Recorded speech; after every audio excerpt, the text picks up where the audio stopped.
Narito tayo ngayon upang matunghayan ang napakainit, nagbabaga at talaga namang usap-usapan at maraming pinaka-inaabangan na issue ni Ate Erica.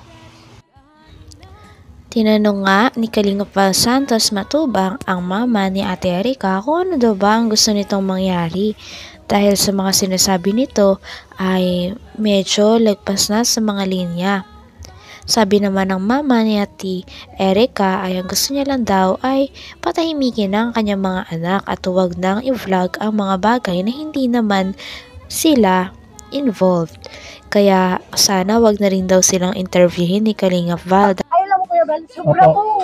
Paano po ninyo malalaman kung kami po ay akala po pa ninyo, okay lang kami? Opo. Hindi po, manood po kayo ng mga reactor ninyo kung ano pong pagkatao ng anak ko dun. Opo. Diba po? Unawaan ko po naman yun. Hindi nyo lang yung bata, Kuya Val, kasi nag-aaral, kawawa naman. Siya nga po, naintindihan ko po yun. Kuya Val, totoo lang po sa school yung anak ko, Pag-aaral, grabe. yun lang yung inaasahan ng bata na Oo nga po, punta man siya sa mais na buhay. Po, tigilan na po ninyo kami. Nag-aaral na lang yung Kung pupusan. kayo po ay mga, sa magulang ko, kayo magana po kayo Oo, kami. umiiyak dito yan pag naririnig mo. Kaya, wag ka na kayo. Akala, di ba Kuya Val, no? Akala ko ba, mahal na mahal niyo si Erica, ayaw Oo nga niyo si po. Erica, di ba? Lahat, ano ninyo si Erica. Ate, kung mayroon kang mayroong gustong ipaayos sa amin, parinig, ano man, ako lang kontakin, huwag na sa iba. Huwag na sa ibang mga vlogger. Ngayon, tapos na po yan, sir. Ayusin lang na po ninyo yung mga rektor. Huwag na po kayo magano. Kung meron pa kung kayo kaming marinig dyan, ay huwag ko na po kung ano. Narinig ko na po ninyo na yung masasabi ko. Kaya andito ako para ayusin natin yung problema. Magkarama. Diyan kami nag-aaraway eh. Hindi Oo ko nga po po, alam ang punot dulo. Hayaan mo na po sila. Hayaan na niyo po kami. Yun lang po ang hiling namin. Opo, naintindihan ko po yun. Siyempre, masakit naman sa bata na Mas kinokontent. nakapusang ina, durong na po yung ano ko. Grabe yung anak ko umiiyak. Hindi siya ano. Eh, siyempre, ako ina. Kahit di ba nung nag-ano ko, talagang sumingi talaga ako para matigil yung mga reaktor na yan eh. Kahit ayaw na pinipigilan ako ni Misa Kanikite kasi matagal na daw eh. Eh gusto ko talaga matigil kayo kasi minsan po, nagre-react kayo kay Kikay, hinahanap ng mga tao. Di ba may nagkukomment din masasakit, walang kwenta, walang ano yung mga anak ko, di ba? Opo. Mukhang pera.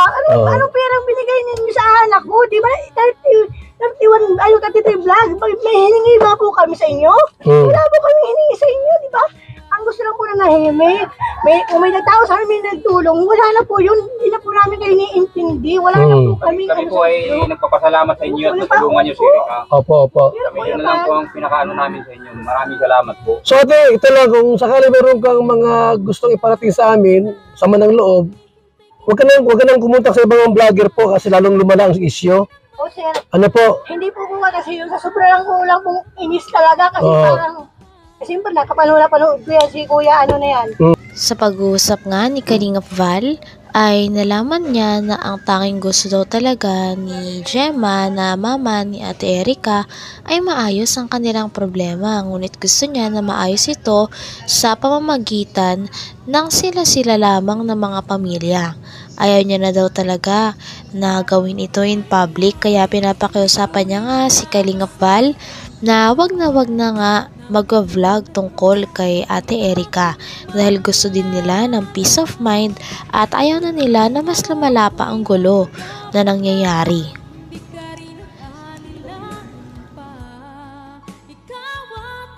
Hindi po kasi yun sa sobrang kulang pong inis talaga kasi parang siyempre nakapanood ko yan si Kuya ano na yan. Siyempre baka sabi ko baka yan ang ano kasi nag-ano na kami sa social sa dait. Opo. Nagtanong na kami dyan ng mga anak ko.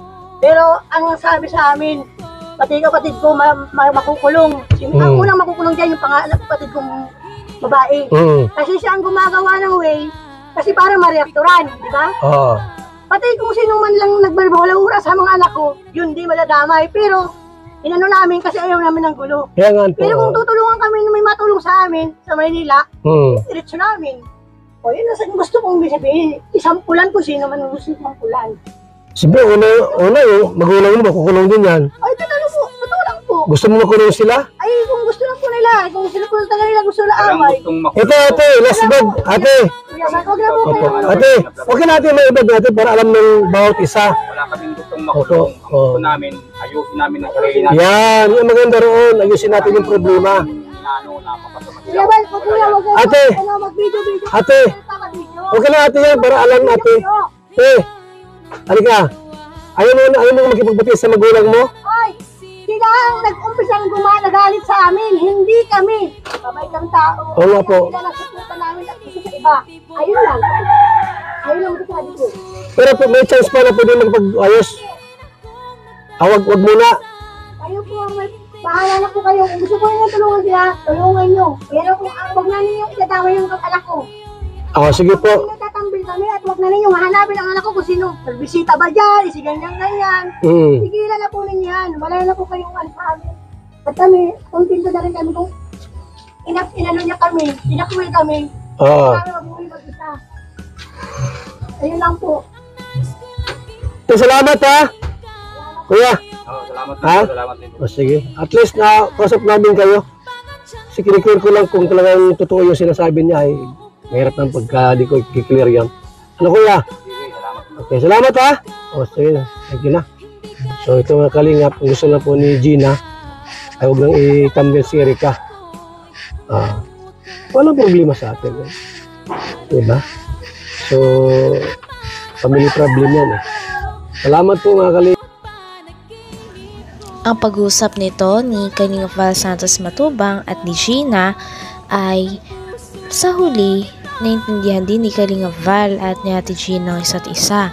Sinabi din ni Kalinga Val na ito na rin daw ang pinakahuli na magiging content niya tungkol kay Ate Erica.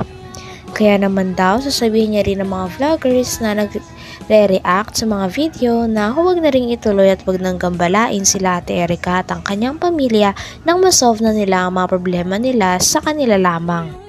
So yan po mga kalingap. Ang gusto po nila ay huwag nang i-content. Huwag nang i-content si Erica o sila po mga kalingap. Ang sabi ko naman, huwag kayong magpa-interview kahit kanino mga vlogger para hindi na po humaba ang istorya. So ito pong video po ay last upload ko ito. At ngayon po ay August 6. So hanggang August 8 tayong mag-content. 9 po, sana wala nang mag-content ng mga reactor ng Kalingap para huwag na rin po sila mag-content o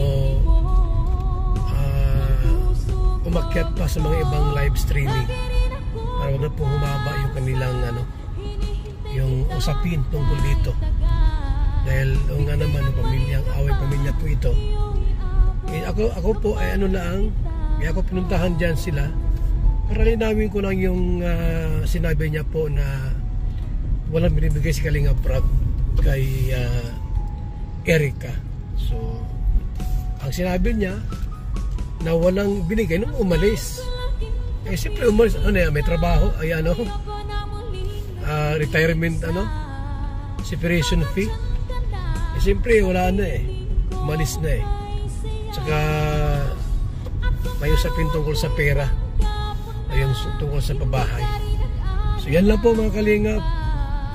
Pagbigyan natin yung hiling na huwag nang i-content kasi siyempre po yung bata, kawawa naman yun. Nag-aaral po yung anak niyang si Erica po. So hiling lang po natin, huwag na siyang mag-content. Last na po itong ating pong vlog ngayong araw na ito. August 6. Last na po ito. Hindi na po ma-content sa kanila. Kung yun ang request nila po. At hiling ko lang po na huwag na rin i-content. Huwag silang umakyat sa mga live streaming ng mga ibang pasaway na mga reactor na ang hangad lang po ay guluhin.